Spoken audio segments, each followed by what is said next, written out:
So I hope now you are able to see the slide. Yes, sir. Yes, Yes. sir. Fine. So previously we discussed that there are two processes. One is derivation, and derivation is a morphological process, whereas we have seen that inflection is a grammatical process. And the difference that we have seen between a morphological process and a grammatical process, particularly between derivation and inflection, that in derivation meaning changes compulsorily, and there is also a possibility that sometimes the word, the grammatical category, the word class is also changed. But in inflection, neither the word class changes nor the meaning. So we have inflection for number, inflection for gender, then we have seen inflection for tense. So there are certain other morphological phenomena and certain processes which are primarily related to inflection that we have not seen previously, we have not studied previously, and that we are going to look at in this class. So one such process is internal change. Internal change is a process that substitutes one non-morphemic segment for another to mark a grammatical contrast. So as you can see here, there are examples like sing becomes sang, sink becomes sank, drive become drove, foot become feet, and goose become geese. So what is the difference we have observed? Like when it comes to first three examples, we have seen present is changing into past. And why present is changing into past? Because there is a change in a vowel. There is only a change in a vowel, and because of that, there is a change from present to past. But when it comes to example 4 and 5, you again find that there is a change in a vowel sound. U becomes E in both, like foot become feet, goose become geese.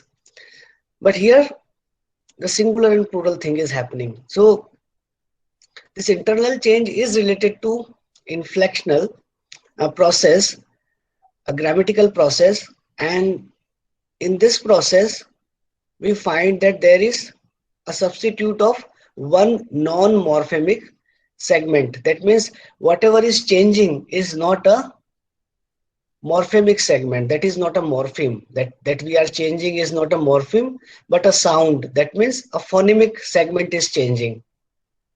So this process is known as internal change. So verbs such as sing, sink, and drive form their past tense by changing a vowel. And which vowel is changing here? E is changing into sing and sang, a. Fine. And when it comes to the letter, that I letter is changed into a in the first two examples. So there is a term for this, and this term is known as ablaut. A-B-L-A-U-T, ablaut. The term ablaut is often used for vowel alteration. Alternation means alternation, that means changing. We are talking about that vowel change. E becomes a. Fine. In drive, it becomes drove, so E becomes O. In foot, it becomes feet, so U becomes E. So what is happening? We have vowel alternation, and this term is known as ablaut. So you need to remember two things. That first, it is a substitution of a sound and substitution of non-morphemic, only one non-morphemic segment. That only one non-morphemic segment is changing, and actually we have a substitution of a sound, particularly a vowel, and this term is ablaut. Some internal changes reflect phonologically conditioned alternations. So you may cross question that why this thing is happening. So you have a phonologically conditioning as well. What is phonologically conditioning thing? We have previously seen uh, in describing the allomorphs of the same morpheme. So when it is possible, then it becomes impossible. When it is legal, it becomes illegal.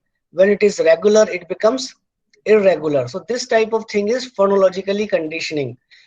So here we are saying that some internal changes reflect phonologically conditioned alternations from an earlier stage in the language history.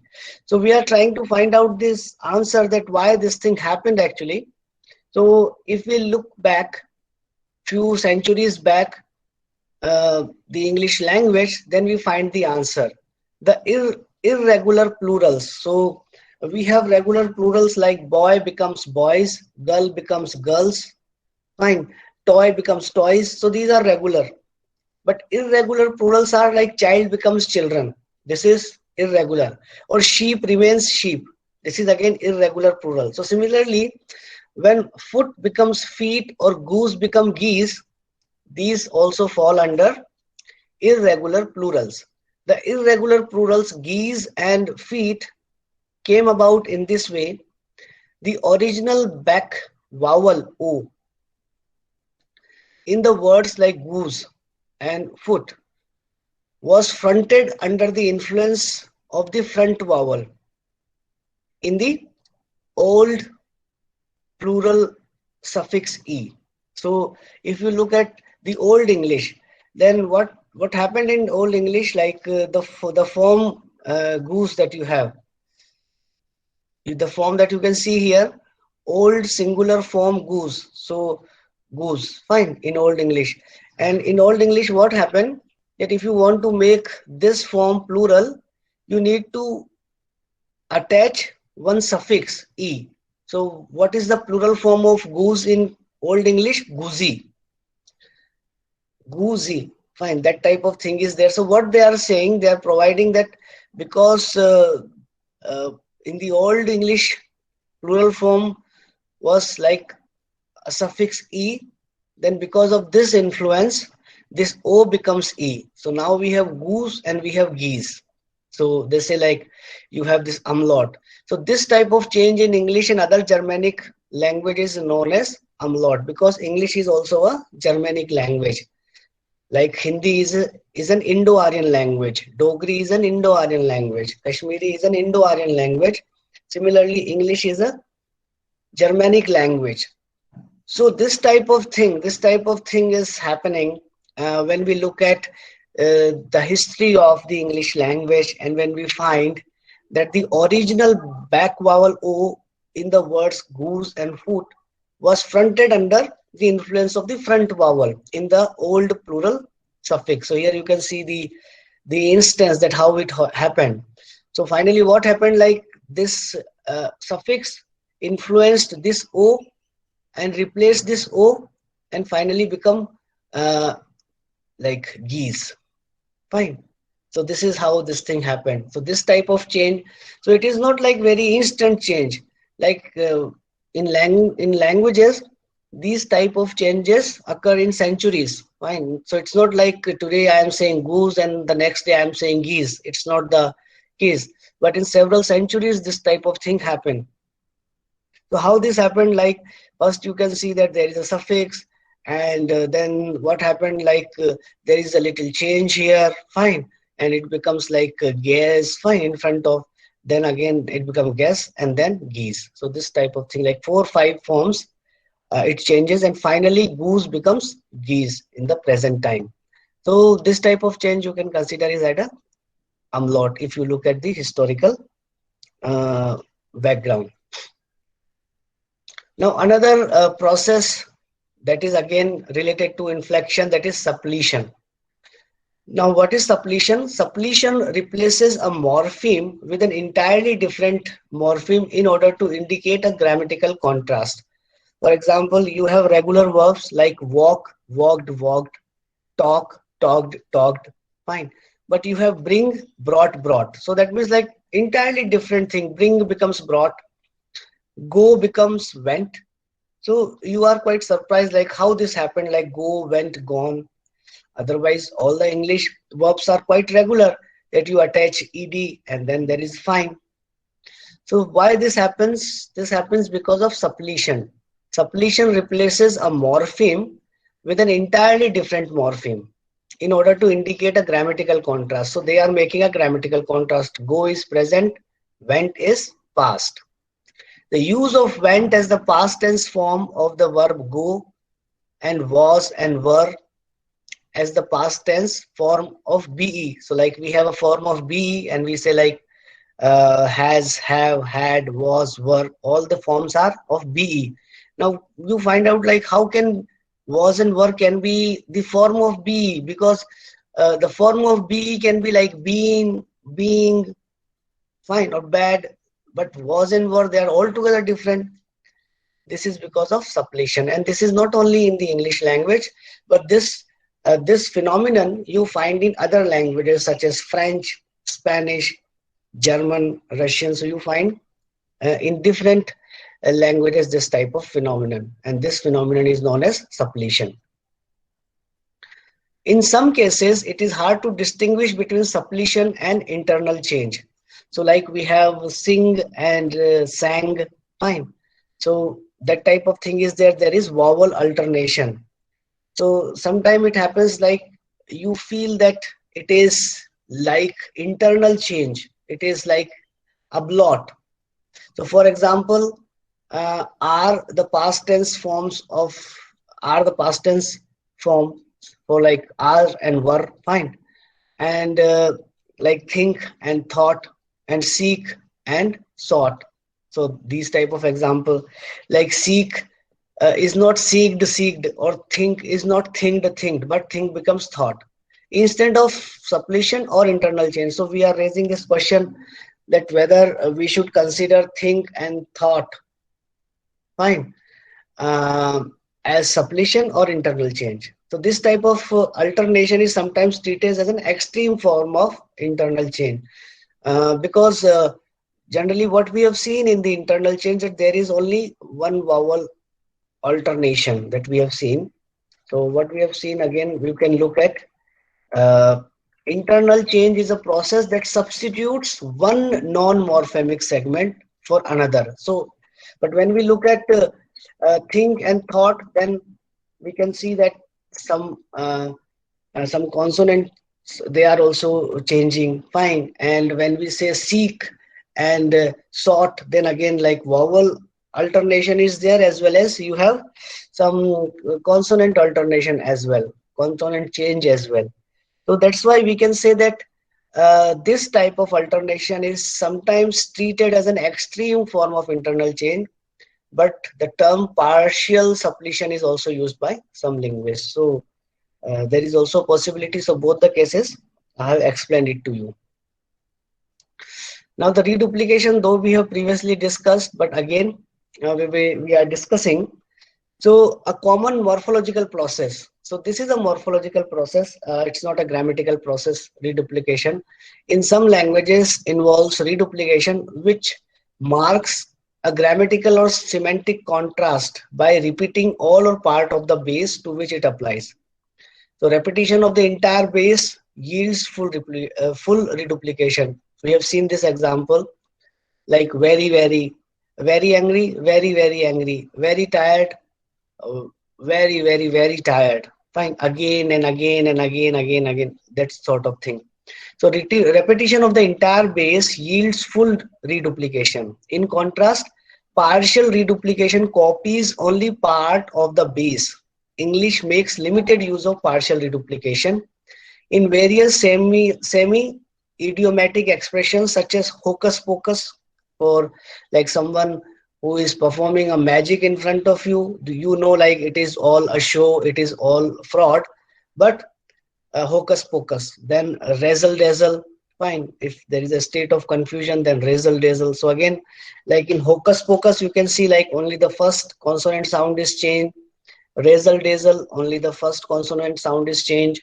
Then nitty gritty, then again you can find that one consonant sound, like two consonant sounds are replaced by this N. So in we have na consonant and G and R. It's added.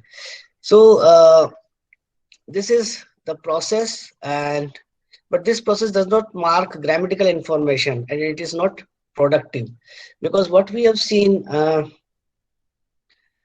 with derivation, that derivation is productive, but these processes like reduplication, this is not at all productive.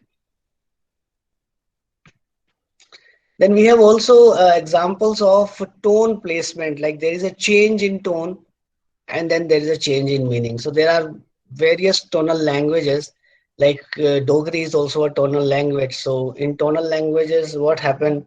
You change the tone and the meaning is changed. So there is one tonal language in Congo, that is Monobili language in Africa. So tone is used to make the distinction between past and future tense. So a high tone is marked by this mark, a high tone like this and low tone by this. So this is the rising and this is the falling. Fine. So you can see the mark in the past. A high tone is marked, so the high tone is marked in the past. Fine. And then low tone by this. So it will become like da da. Da is spanked and da means will spank. So same thing is there, da da. Then you have z z. Then woo woo. Fine. Woo. If it is long, woo, then it is killed, and woo will kill. So that type of tonal change we have seen here. So this type of thing is also there. Then one more process that is there, it is known as cliticization. Cliticization. So what is this critic and cliticization? Some morphemes behave like words in terms of their meaning and function, but are unable to stand alone. So there are certain morphemes, they behave like words, but they can't stand alone. That means they will be there in such a in such a form only, as an independent forms for phonological reasons called clitics. So like I am, and it become I'm leaving now. So you can say I am leaving now. I is another word, a different word. Am is a different word. Leaving now, but you can say I'm leaving now. So becomes this clitic. A good example of this can be found in English, where certain verbs forms have reduced variants. So like this ma, then Mary is going to succeed. Mary is going to succeed. So both way you can say Mary is going to succeed. Then they are here now. They are here now. They are here now. Fine. So when you pronounce them, then you will not pronounce separate word like they are here now. You will say they are here now, or Mary is going to succeed. I'm leaving now. So that type of process is known as cliticization. Occurs attaching these elements to the preceding words. So these elements, they are attaching to the preceding words. Like that means like I is the proper word, and the clitic is apostrophe M. Then Mary is the proper word, then the clitic is apostrophe and S. They is the proper word, and then the clitic is apostrophe and RE. So that type of extraction that we have in cliticization. So clitics that attach to the end of their host, as in English. So what we have seen, like the clitics, they are attaching to the end. Like I is the first and end is apostrophe M, are called enclitics. So they are the example of enclitics because of end clitics and enclitics we call them. Those that attach to the beginning of their host, as in French example. So you can see in the French example, they are known as proclitics. You say jatim. John likes you, jatim. So T and then the apostrophe, this is the example of proclitics. Susan Levu, Suzanne sees them. Fine. So this lay, Suzanne Levu. So this lay is again the example of proclitic.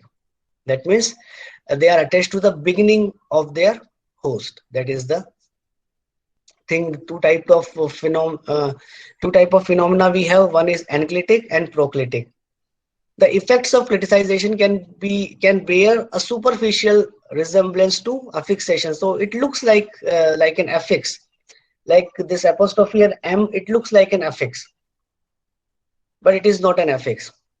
A morpheme that cannot stand alone is attached to a word belonging to a syntactic category, such as a noun or a verb. Fine. So in both these examples, like either in enclitics or in proclitics, you can see there is a morpheme, and that morpheme cannot stand alone. And that morpheme will always be found when it is attached to a word belonging to a syntactic category. Fine. So that type of thing that we have. So it looks like an affixation, but it is not an affixation as such. Then we have another morphological phenomenon that is known as conversion. Now, what is this conversion? Conversion is a process that assigns an already existing word to a new syntactic category. Fine. So this process is actually not related to inflection, but this process is related to derivation. And so I'm making this change. So what happens here, like conversion is a process that assigns an already existing word to a new syntactic category. That means a noun is becoming a verb is becoming an adjective, that type of thing happens.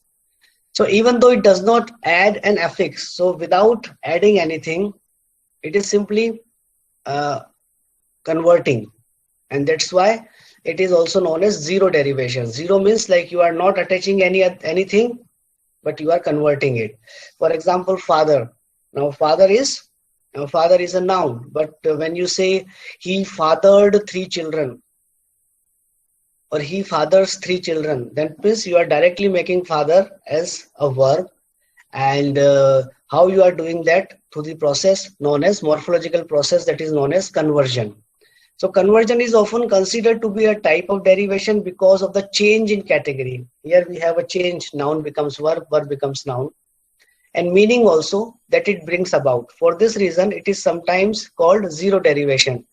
So you need to equate them, that when there is a word like conversion, you try to understand that it as zero derivation. So like ink, we know that ink is a noun, but ink a contract. So here ink becomes verb. Butter, you know it is a noun, but you use the phrase like butter the bread. Ship, you know that ship is a noun, but ship the package. For example, a noun derived from a verb. Fine. So run is a verb, but when you say a long run, then it is a noun. Drink, you know, like it is a verb, a hot drink. A drive, you know it is a verb, but a pleasant drive. Report, you know it is a verb, a brief report.